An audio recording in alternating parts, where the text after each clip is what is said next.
Good morning, my YouTube family. Um, just wanted to give a little update. Sorry, I haven't been on as much as I should be making videos. First of all, let me say, if you're new here, welcome. Excuse me. Sorry, weather. Um, if you are a returning subscriber, welcome back. Got an eggplant coming up. We had a little frost going on here, as everyone know, here in Florida, Central Florida, Zone 9B. We had a few days of, got to like 35 at night, I think it was. So, yeah, we had that little cold front. But anyway, back to the reason for the video is to explain to everyone. Yesterday when I had popped into African Dreaming's live, I had stated and someone said, bless, my prayers are with you or whatever. So I just want to explain what's going on. As you know, I do take care of my two brothers. One has autism.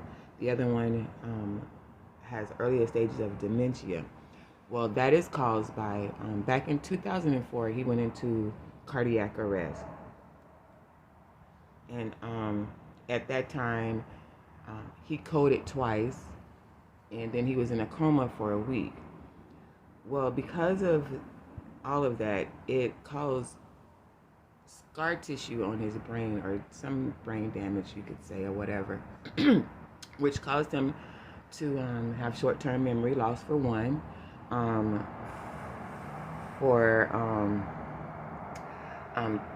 just basic day-to-day things. He was eventually, his brain was, deteriorating or taken it from it or not. However they put, I forget what they said. But anyway, in 2011, they found a mass on the back of his skull. So they went in and they removed that. Because of the cardiac arrest, the dog is being recorded. Because of the cardiac arrest, they put a defibrillator. He wears a defibrillator. He has scars, heart tissue and stuff, the heart condition and all that. So he wears a defibrillator in case it stops pumping. Excuse me. It stopped pumping, or can jar it back, or whatever. Well, the beginning of December, I noticed that he started swelling really bad, which he takes water pills, and because of the heart condition, it causes water, I guess, on the heart or the lungs or whatever. Well, anyway, I started seeing that he was swelling around his legs really bad, and I started, making him elevate him, hoping that would help or whatever. And then one night I was sitting in the living room watching TV, and he was in his room, and I kept hearing him cough over and over again. I'm like, "You all right, Junior?" And he's like, "Yeah, I'm good. Just trying to get, catch, throat dry or whatever." So I brought him some water. Then I sat in there again and started doing it again, and it didn't sound right. So this time when I went and asked him, it's like he was gasping or trying to struggle to speak and breathe at the same time. So I went on and I called the ambulance. It was like 9:30, 10 o'clock at night. And I called the ambulance, and they came over, and paramedics came, and, they assessed him. And it's like, we don't see, he's breathing oxygen or whatever. We can still take him if you want to. And I'm like, yeah, he has a heart condition. I'd rather be safe than sorry. But at that time, I couldn't go with him because, as you know, I have a brother who has autism, and I couldn't leave him here by himself. So I explained that to the paramedics for them when they took him in or whatever. So, long story short, they did, he kept losing his heart pressure was really low. Like one time it was like 80 over 60, 58 I think I seen on one that time, and then one time it was like 68 over 35 or something like that. So they were very concerned about that, so they had to do a procedure where they shot dye up in his heart to see what was going on. Well, we got the results of that about 2 weeks ago, and they explained to us that his heart is very damaged, um, and it's not pumping enough blood out, which is also affecting his kidney because the kidney is not getting the blood and the nutrients that it needs that's coming from the heart. So because of the brain damage and his heart condition, basically his brain damage from the cardiac, when he went into cardiac arrest and he coma, when it was in a coma for a little time, and then that mass that was on there, they don't want to take the chance of putting him under to do a transplant. And so at this point, he did come home yesterday. My brother did come home yesterday, but he came home with, we have a team of hospice care. Sorry, I know I should be on here talking or whatever, but I know if I look at it and I'm talking about it, I will start crying, and I'm trying not to cry, and I don't want to cry anymore. Excuse me, I've done that enough. So if you don't hear me crying, that's because I'm trying hard not to, or emotional. I'm trying to be as emotional as I can so I don't become emotional, if that makes sense to y'all. And if you understand, if you don't, that's your problem. But this is how I must deal with it because it's just me. My dad did get in on Saturday. Excuse me. My dad flew in from Vegas on Saturday.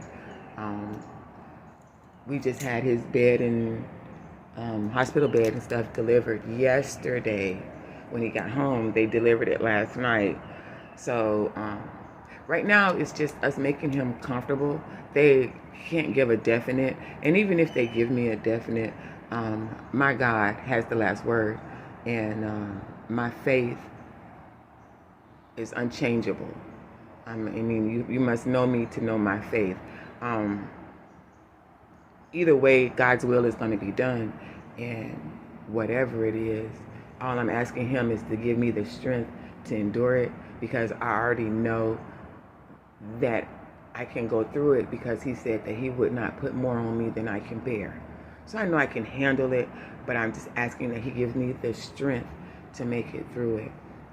If the outcome is the outcome that they're suspecting or whatever. I mean, I know and I must be rambling on, and I apologize if I am, because my mind is all over the place. And again, right now at this point, I'm choking up, and I'm trying not to think about it as much. So if I put my mind somewhere else while I'm talking, they kind of intertwine together, and things I say is be from in my head what I'm thinking to get my mind off of it.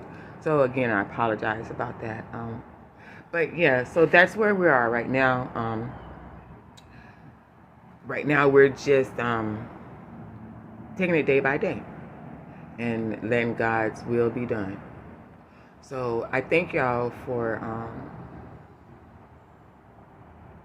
your prayers, your concerns. I thank you for just understanding, and I'm asking that, I'm not asking for a miracle, because we've already gotten that. We've had him this long from the coma. That was a miracle. So I'm just asking that that when you pray that my dad, because I see him breaking down.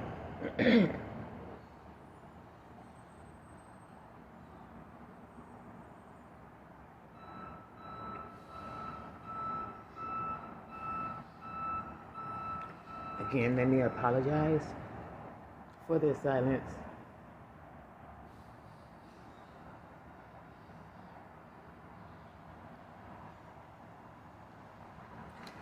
But yeah, I just ask that you pray for my dad, for his strength, because I see him breaking down. And I know this is a lot for him to handle. I mean, he's buried one son already, and a wife.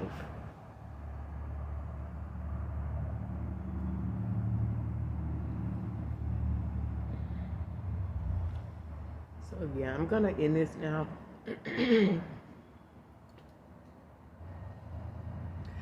Thank y'all again for your understanding.